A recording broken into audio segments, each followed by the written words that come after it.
Hey guys, this is Mushroom Gaming here, and I am doing something a little different today. You know GameXplain? Yeah. Well, I'm reacting to one of their old analyses.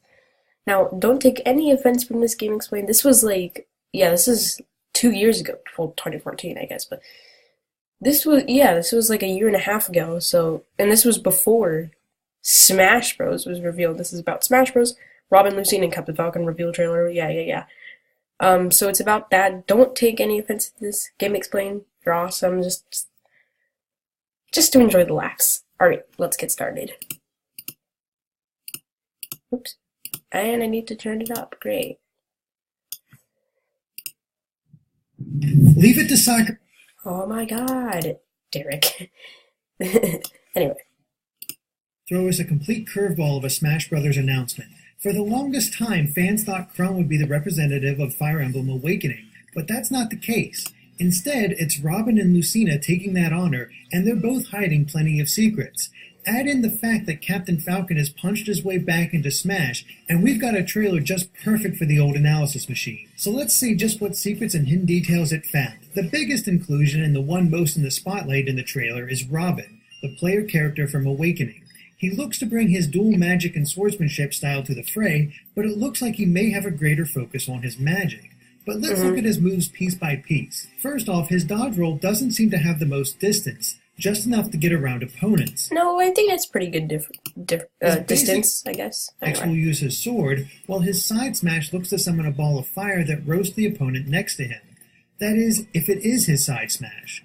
Later in the trailer, we see him performing a side smash with his sword. How could that be?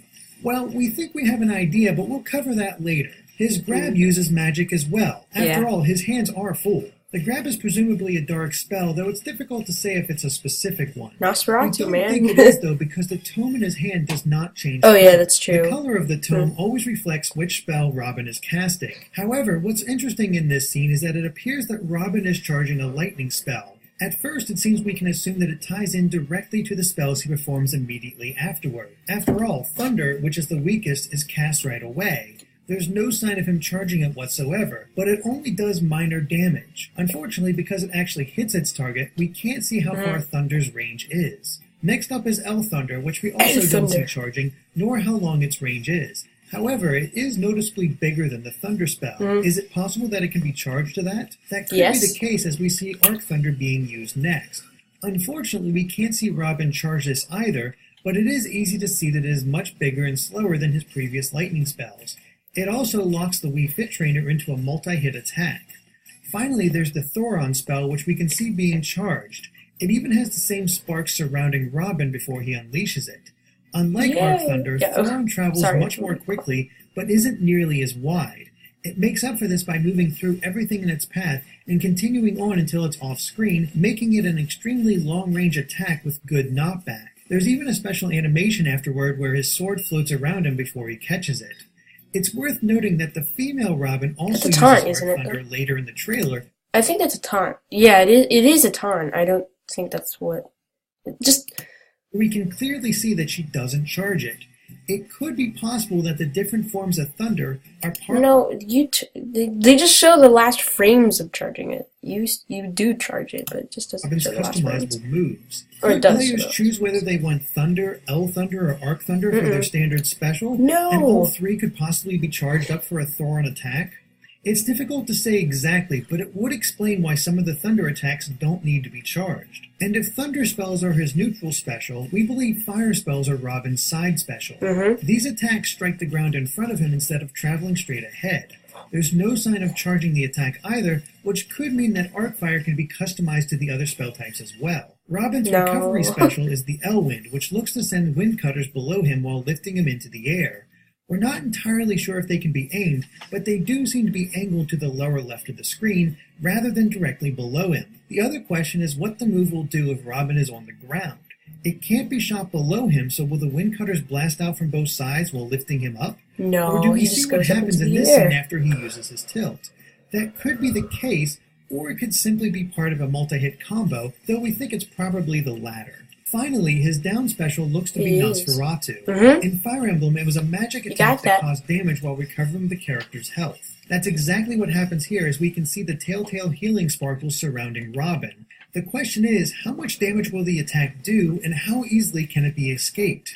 We're not sure, but it could be a very potent move. A cool little attention to detail, though, is that each of the spells uses the tone of that color. Yes, Yellow yeah. with thunder, red with fire, green with wind, and purple with dark magic. This matches up with each of the specials he uses. However, the biggest question about his magical specials is that during the trailer, Robin states that he can only use the tones so many times. This begs the question of whether they really do have a limited number of uses, or if it's just a reference to the games.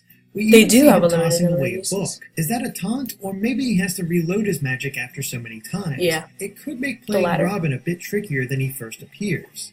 But there's another question involving Robin's weaponry.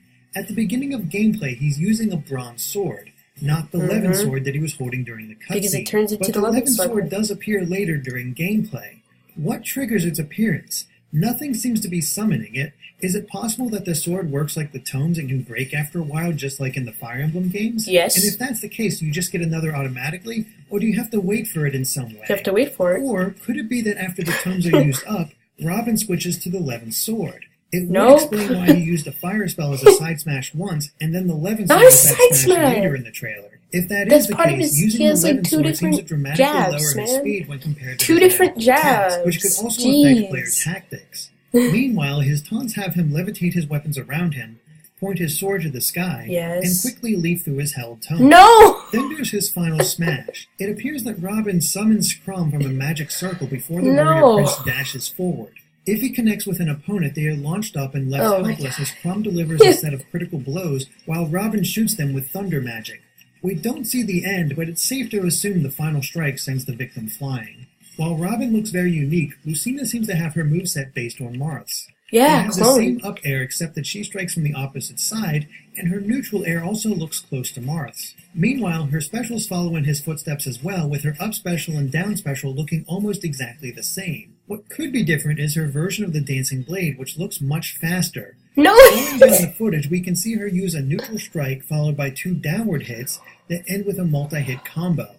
It begs the question if Lucina is simply a clone of Marth, which seems to be the case. Yes, but she because- looks even closer to him than Roy did in Melee. At least in that game, Roy was slower, more powerful, and had a fire element to his attacks. There's no real indication of that here for Lucina, though it might be much my more God. subtle. Perhaps she is much quicker than Marth, or, like Roy, the hilt of her blade is more powerful than the tip.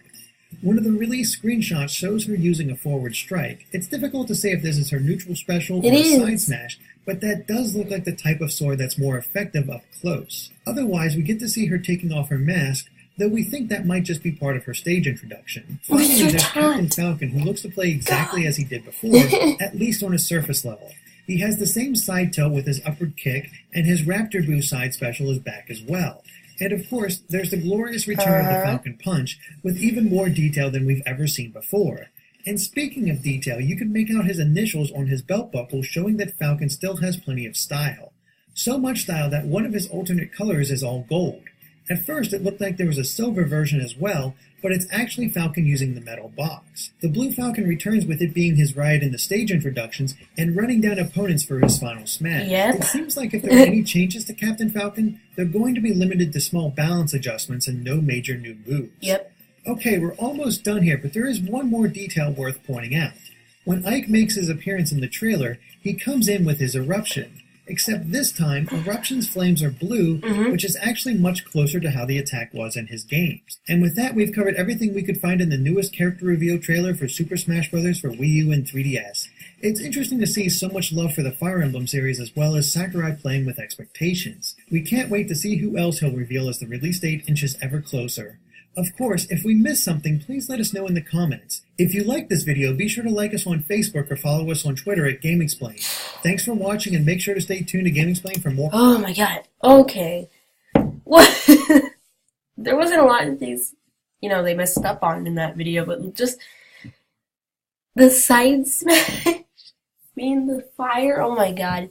It's 11, sir, jeez. I mean, I know this was before the game came out. I'm not making fun of any of you at GameXplain. It's just kind of fun to just look back and just laugh at this kind of stuff. But anyway, so I hope you enjoyed the video. Keep on gaming.